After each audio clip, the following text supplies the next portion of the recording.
Dr. Saundra McGuire discusses how to teach students how to learn on today's episode number 132 of the Teaching in Higher Ed podcast. Produced by Innovate Learning, maximizing human potential. Welcome to this episode of Teaching in Higher Ed.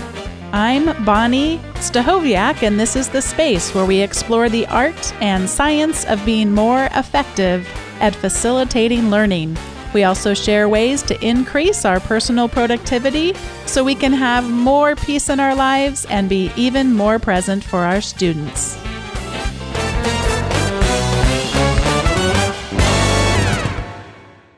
Today's guest, Dr. Saundra McGuire, was connected with me through the AQ organization, and she's an expert consultant for them in the area of engaging underprepared students. She is the Director Emerita of the Center for Academic Success at Louisiana State University in Baton Rouge, and she also formerly held the positions of Assistant Vice Chancellor and Professor of Chemistry. Prior to that, she spent 11 years at Cornell University, where she received the coveted Clark Distinguished Teaching Award. She's been teaching chemistry, working in the area of learning and teaching support, and mentoring students for over 40 years. Saundra, welcome to Teaching in Higher Ed. Thank you so much, Bonnie, for having me. I'm really excited to be here today.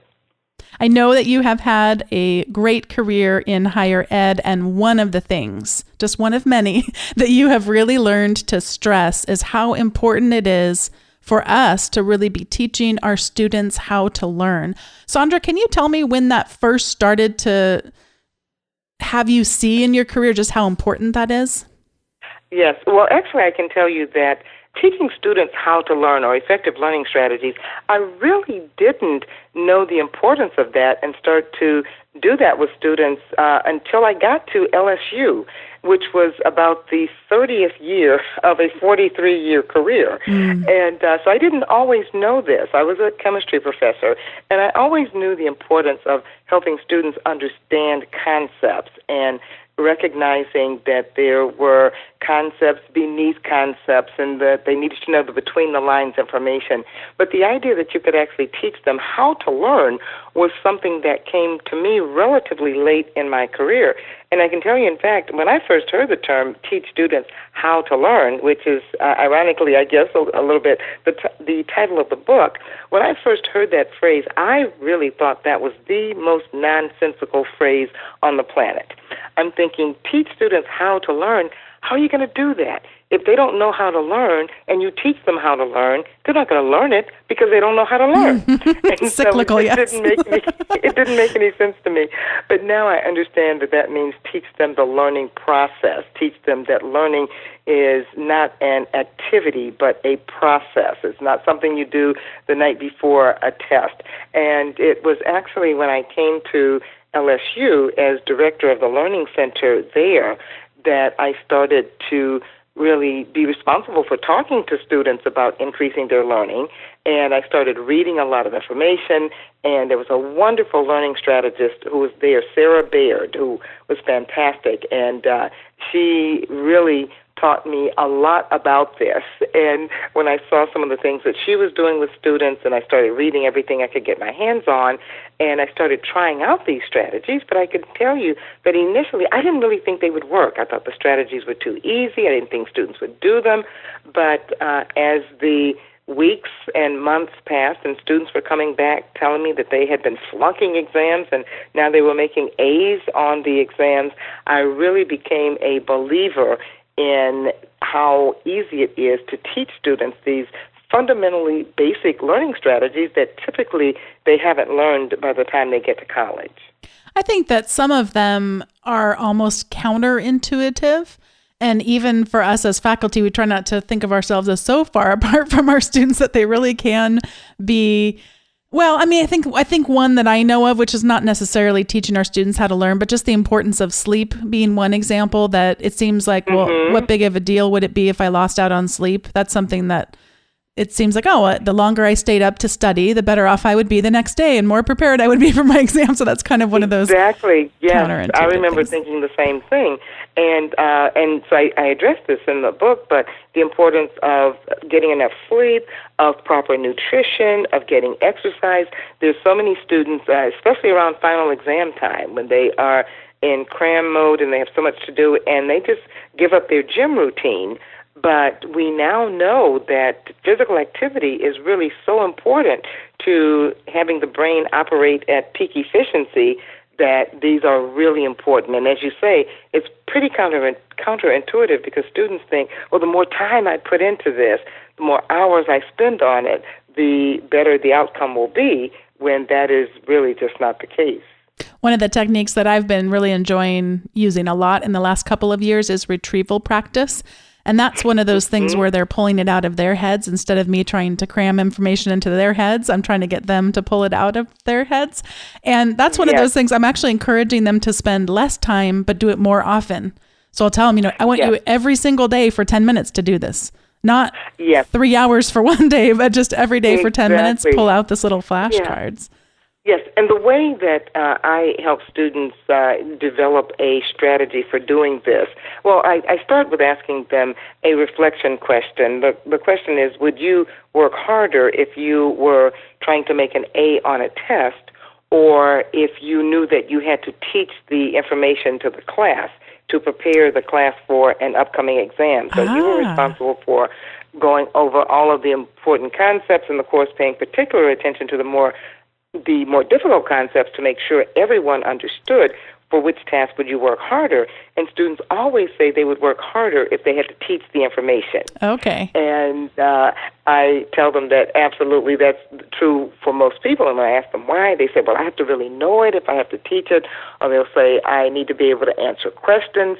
And so that's actually a great way. Pretending that you're teaching information is a great way to practice that retrieval of the information, because if you're pretending you're teaching something, if you get to a part that you don't totally understand, you're going to get stuck at that point.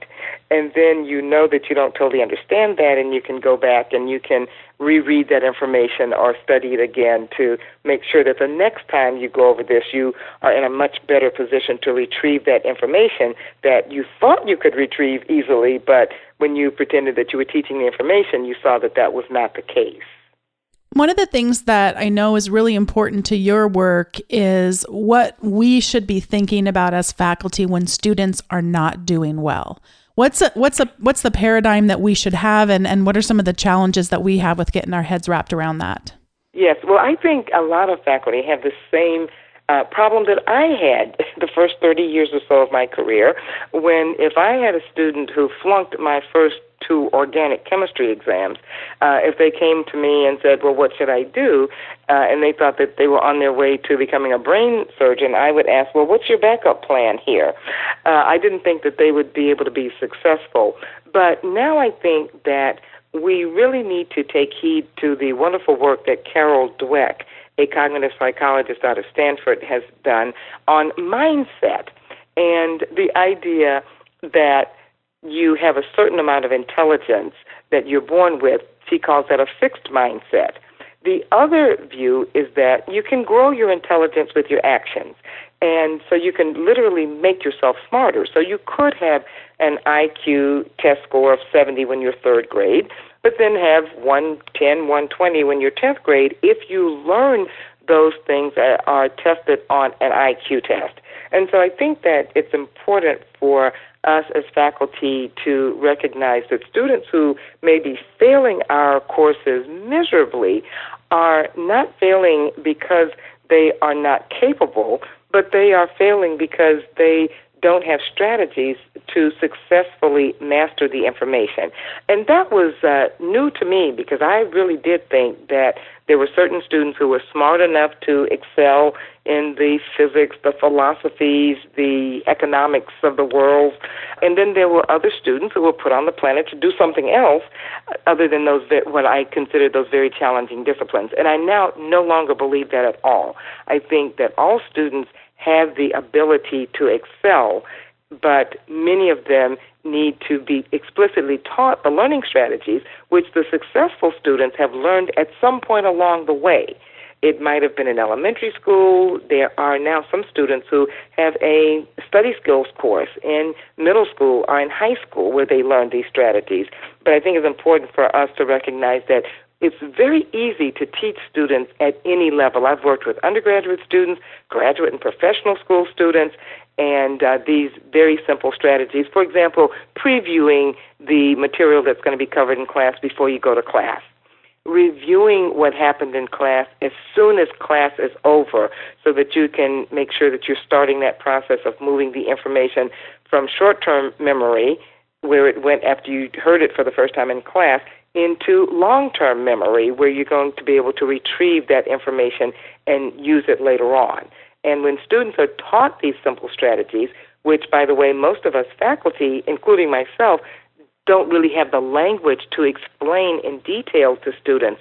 But once we acquire that language and discuss it with students, students are able to really appreciate it and implement it. And I've seen student scores go from 30, 28 on the first two tests to 80s and 90s on tests after that. One young man in chemistry had a 42 on his first test, and he got hundreds on everything after that.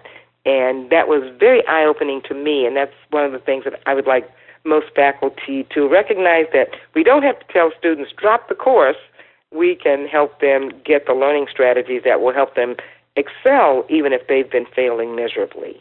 I'm hearing two themes from you. I'm hearing the importance of us helping our students recognize this, but I'm also hearing we've got to recognize it ourselves as faculty, that we have a tendency to put labels on students. They're capable, they're not capable, that this mindset can actually help us free our students from the trap that we will sometimes put them in. What was something that changed your mind about it? What do you remember as a powerful force that's got you to start thinking that you might be wrong about the capabilities of some of your students? Yes, well, and it was actually at LSU when I started teaching students these very simple strategies. Bloom's taxonomy, teaching students about Bloom's taxonomy is also a very powerful tool, which I did not do for the first 30 years of my career, because I had learned Bloom's taxonomy as a construct for us as faculty to use to target our teaching, to target our assessments, but I never taught it to students. But then when I got to LSU, they were teaching it very successfully to students, and so then I started explaining to students Bloom's taxonomy, and they immediately got it. In fact, the most common reaction I would get is, wow, I wish I had known about this in high school. And so it was a way to help them view what they had been doing, just straight memorization, memorizing formulas, memorizing definitions, and seeing how that was not getting the level of learning, especially in the STEM courses, because I work with a lot of STEM students. I was a chemistry professor, but that wasn't getting them to the analysis, the application, even the evaluation that they needed to be, where they were failing at those levels because they never even knew that those levels existed. All they knew to do was to memorize information. And so when I started teaching students that, and students started coming back to me, telling me that they were making straight A's on these exams, whereas they'd been flunking the course before, that really got my attention. And it helped me to understand that, there really is something here. Some of the people who are listening may not have heard of Bloom's taxonomy, although I know a lot of people have. But why don't you just give a sentence or two on what it is, but also what happens when we move up in Bloom's taxonomy? How do our teaching transforms, and then how our learning transforms? Wonderful. Yes. The cognitive scientist Benjamin Bloom, back in 1957, worked with a group of educators, and they tried to analyze the types of activities that go on in learning. And so they came up with Bloom's taxonomy. It's been revised now, and I'll just give you the revised levels. But the base is remembering, so straight memorization, and then up from that is understanding. And the way I explain it to students is, if you're at remembering, you've memorized definitions, formulas, ways of doing problems verbatim. But if you're at understanding, if somebody says, well, how would you explain that in your own words? Or can you explain this to your 80-year-old grandmother or your 8-year-old nephew? You could do that if you're at understanding. And then the next level is applying, where now you can answer questions you've never seen before. You can work problems you've never seen before because you understand the concepts and the information. And then the next level is analyzing, where at this level you could take any concept and break it down into simpler concepts. So if I were to ask you to give a 3-minute mini lecture on buffer solutions, for example, in chemistry, you could tell me about the need to have weak acids as opposed to strong acids. You could tell me about the common ion effect, the Henderson-Hasselbalch equation, because now you can analyze these concepts and see what's underlying them. Then the next level is evaluating. So you could look at 2 ideas, 2 theories, 2 ways of approaching something, and evaluating whether one is more likely to be effective than another. And then at the top is creating, where now you can come up with your own ideas, your own theories, your own ways of approaching things.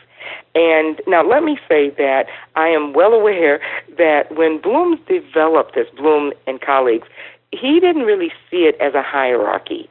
And there are a lot of educators who really don't like to see it presented as a hierarchy. And I understand that. But I like to present it to students as a hierarchy because I want them to understand that having some knowledge for most people is prerequisite to understanding and doing the more complex tasks. And so if students understand Bloom's taxonomy, then most of them, one of the questions I ask after going over Bloom's taxonomy, I ask them to think back to their high school experience and let me know if what the highest level was. They typically had to operate in high school to make A's and B's in their classes. And the most common responses I get are 1s and 2s. And there are the occasional 3s and 4s, but mostly 1s and 2s. And then, though, when I ask them, since most of the students that I talk with have been in college for a while, in fact, I really urge us as faculty to have the learning strategies talk with our students after they've gotten the results back from the first exam or quiz, because before they get that, most of them don't think that they have any need for this information because they've done well in high school and memorizing has served them very well. So I recommend that we do it after the students get the results back from the first test. So they've already been in college for a while, and so then I ask them, knowing now what you know about Bloom's taxonomy, what's the lowest level you think you need to consistently operate to make the A's in college that you're totally capable of making? And they will tell me 4s, 5s, or 6s in many cases, because those students who have to do independent projects recognize that now they have to create their own processes. And so it allows students then to move to higher levels by using strategies that will help them to master the content, to go through the activity of paraphrasing the information, to look at problems that they haven't seen before. So it really helps them move into those higher order thinking skills that they would not even know existed without having a discussion about Bloom's taxonomy.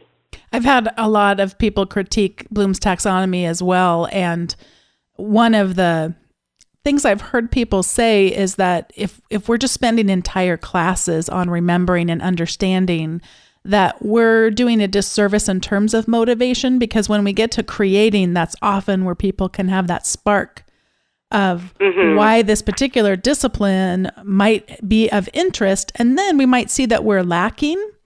Gosh, well, if I'm going to be capable of creating and going down this path that is, I can now see is so intriguing to me, it's a mystery to unravel to be able to do something like this, then I can go backward and go, well, if I was going to do that, then I would need to be able to remember this, understand, apply this. And so I've heard people argue to sort of flip it on its head a little bit and start with creating, and then we kind of fill in the gaps. There's just one way of someone resolving their own critique with it. But I think ultimately we know these are really complex things we're trying to do to change our students' own mindsets and then also help them with their learning. Talk a little bit then about motivation, because motivation is such a key factor for our students.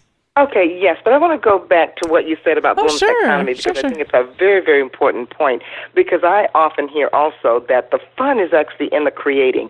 And I do think that every situation is different. And so it is important for the professor or the instructor to determine if we can start at creating it in this particular situation and then have students walk back to understanding what they need to remember.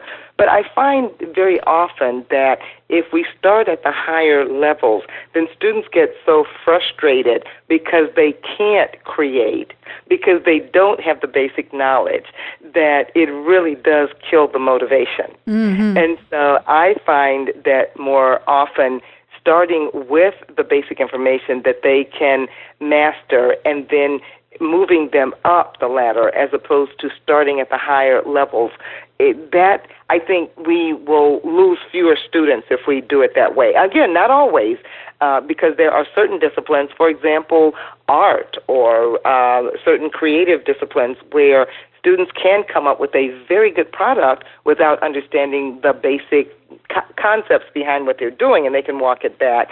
So I think it's important to look at every situation individually. I wonder if it isn't necessarily about me as your student creating, but just to know what's possible. I think about chemistry because that is something, Saundra, I'm afraid to admit is one of my know close to nothing about. If I had a professor like you who could just show me what's possible, I don't have to be able to do it. I don't have to be able to create, but just to share what is possible. What are chemists thinking about? What are they creating? What are they experimenting to light that spark for me before memorizing concepts that I don't understand the relevance of them? I guess that's more of where I think we can really do a better job for our students. You're absolutely right, because so many of the people who are inspired to do science is because they know that there's the next great drug to treat a disease now that has no treatment. And this is what chemists do. This is what scientists do. And many of them are motivated by the idea that I will be able to create something, and then they're motivated to do what many people think are the more mundane tasks of just memorizing the information. You're absolutely right. That's something I'm working on right now I teach an introduction to business class quite often, and it's one of the things I've been critical of in my own teaching is that the examples that I have given in that class in the past, just in the beginning when we talk about entrepreneurship, I will tend to give examples of Steve Jobs and Bill Gates of the world and oftentimes names that students would have heard of, but I've been really challenged by many of the guests on the podcast to look at the stories that I share, and then any recommended reading or articles or examples, I need to have more people of color in there. And I know that that's an area of weakness. So now it's been fun I've actually heard about, I need to order the book, but a really good book of women of color who are entrepreneurs. And I thought, yes, here's just one way to get some more diverse examples so that people who look at creating, now they're not going to obviously be creating their own businesses from the start, but to show them what's possible. And then I want them to see people that look like them and not only the white guys that are the famous, entrepreneurs. And that's so important on so many levels. I was just speaking at a university out in California, and I spoke with an African-American young lady who is a chemistry major, and I'm sorry, she's a biochemistry major, and she said that she on her own did a lot of research about Ernest Everett Just, who is a famous African-American biologist, and she said that she knew that she needed to create a role model that she could look up to serve to motivate her to know what is possible. So you are absolutely right that whenever we can bring those into courses, it really helps students. And I'm going to say it not only helps the students of color, but it also helps to shape the opinions and attitudes of the other students about what people from all different groups can accomplish, because we see so many negative stereotypes out there about so many different groups of people that when you can provide those examples of very successful persons from all different backgrounds, then it has a very big impact on majority students in addition to the underrepresented minority students. Absolutely. And I know you have something to share now about how this all relates to motivation, because if we don't have that piece, we are still in trouble. Exactly, yes. Well, in fact, there are two chapters in the book on motivation. There's one, what students can do to motivate themselves, and then what faculty can do to motivate students. And one of the things I find, and not just I find, but the research indicates that one of the most important things in determining how much effort someone is going to put toward a task is the efficacy ideas that you have. If you think that you can be successful, then you will expend energy trying to do it, effort trying to do it. But if you think that there's no way you're going to be successful, then you're not motivated to spend any energy on that. And so I find that teaching students these very specific learning strategies, teaching them about metacognition, which I have found is really, really effective in helping students start to analyze their own thinking. And the definition is more involved than just simply thinking about your own thinking. But when I talk with students, that's the way I present it. And they're intrigued by the word metacognition and metacognitive learning skills or learning strategies in a way that they are not when we talk about study skills. Very often we say we're going to teach students study skills, but I find that their eyes tend to glaze over if we're just talking about study skills. But they're interested in metacognition. And so when we talk with them about how they can really think about their own thinking, they can analyze their thought process, they can determine if they're just memorizing information or if they're trying to think of new ideas, even if they are consciously doing practicing retrieval of information as opposed to not doing that. Those are things that really increase the belief in students that if they do these things, then it might make a difference because they see that it's very different than what they were doing before. And so then when they try these strategies, then they work and they do better, and then they're more motivated to continue to do it. And so that's a big part of motivation. But it's Linda Nelson who said that in the academy, it is our job to essentially create the motivation in our classrooms. So basically, she's saying that unlike most of us who say that, well, if I just had motivated students, these students would be doing very well. And what Nelson says is that in the academy, we can create that motivation. And I think part of it is what you were saying earlier, showing students examples of possibilities, what things can happen in our disciplines. And that's a really big part of it.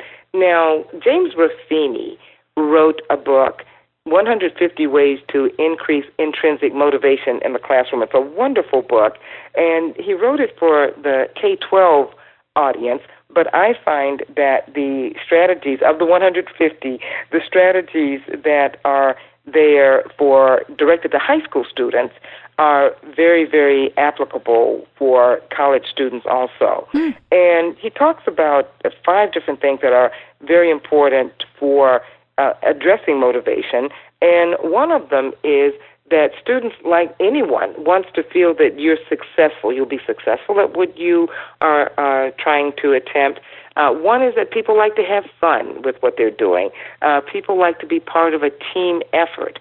And so there are environments that we can set up in our classes where students are working together in teams. You've probably seen this, where put students in teams and give them a task and they just take off. And so those are some of the ways that I think we can, given what we know about motivation, increase the motivation in our classes. Before we go to the recommendation segment, I know that you have one final piece of advice that we don't want to leave this whole discussion with, and that is there a right way or a wrong way to do this? I'm so glad you asked that. Yeah, there is absolutely no right or wrong way to do this. Now, I always say, though, that there are some prerequisites. And one, I think the most important one, is that you have to believe.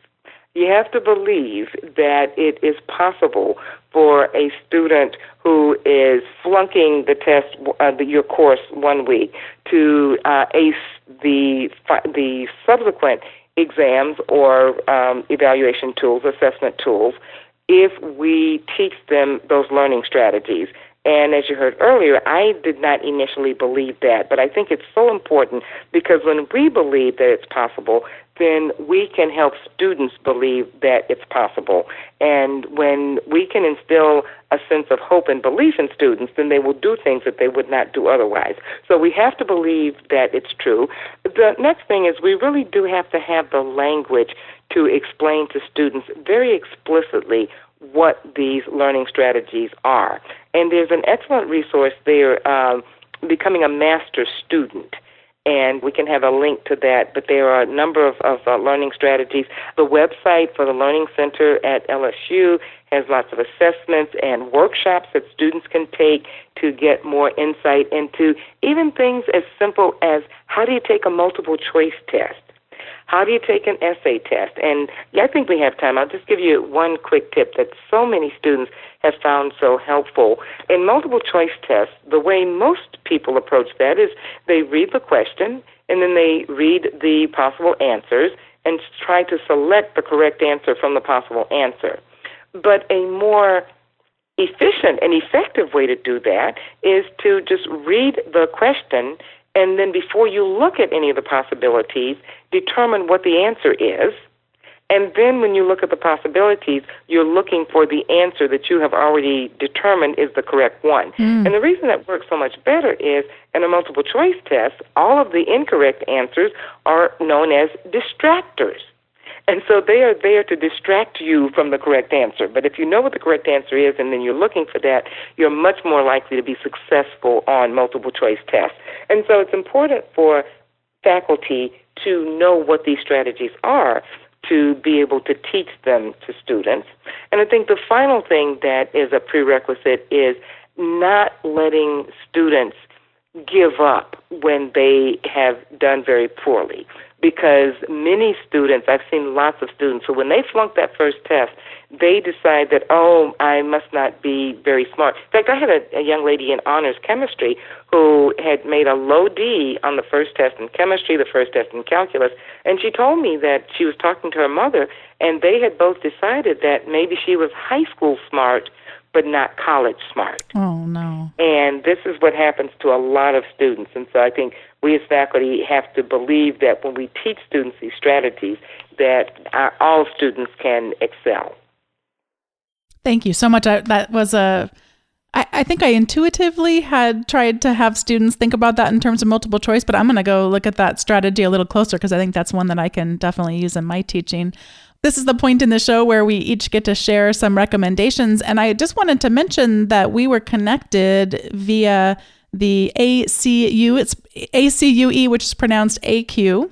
And Yes. that is a organization that has a course to help us faculty in our professional development. And specifically, there's an interview that I want to recommend people go listen to of you talking further about strategies to teach students how to learn. So I'm going to link to that in the show notes and just want to thank Jeff and the other people there for introducing us and getting you on the show. And thank you. my other recommendation is something completely different.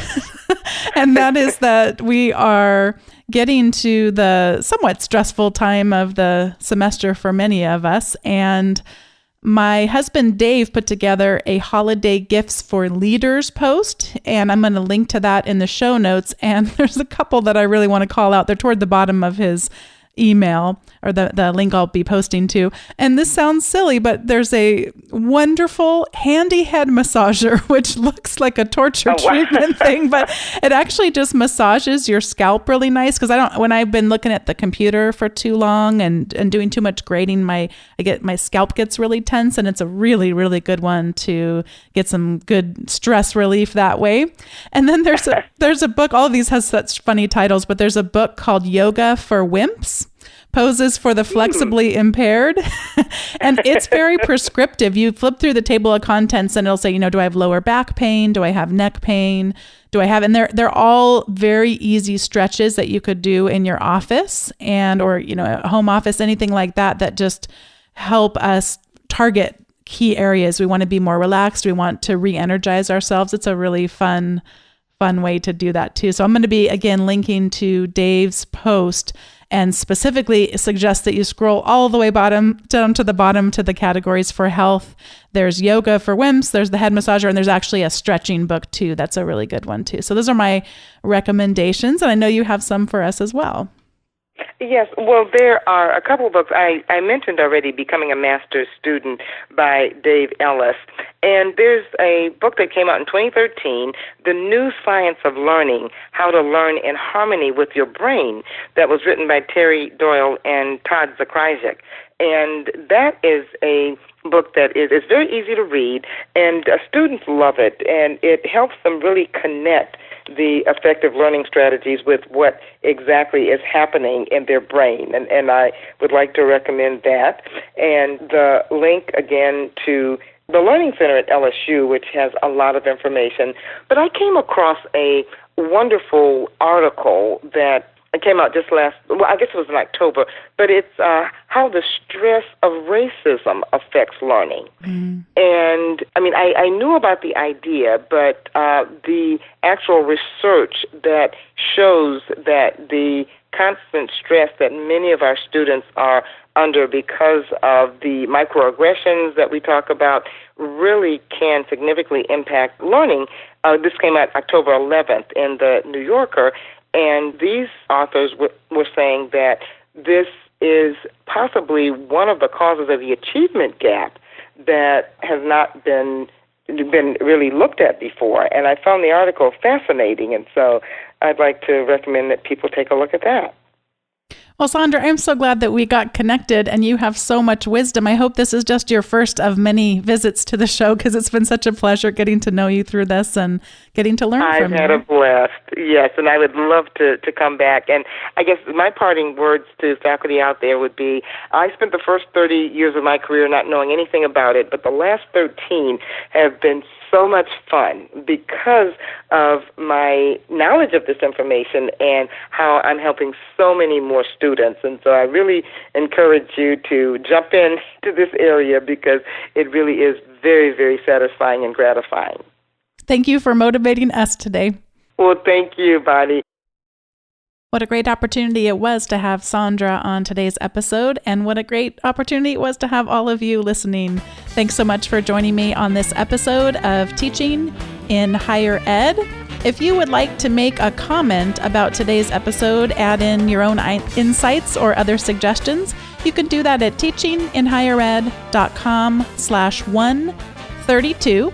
And you also can subscribe to an email list that I do each week where you get the show notes with all the links of the stuff that Saundra and I talked about coming into your inbox automatically without remembering how to go to that show notes. You can do that at teachinginhighered.com/subscribe. And when you subscribe, you get a free e-guide with the Ed Tech Essentials. Those are 19 tools that'll help you integrate teaching in with your pedagogy and also with your productivity. You can do that at teachinginhighered.com/subscribe.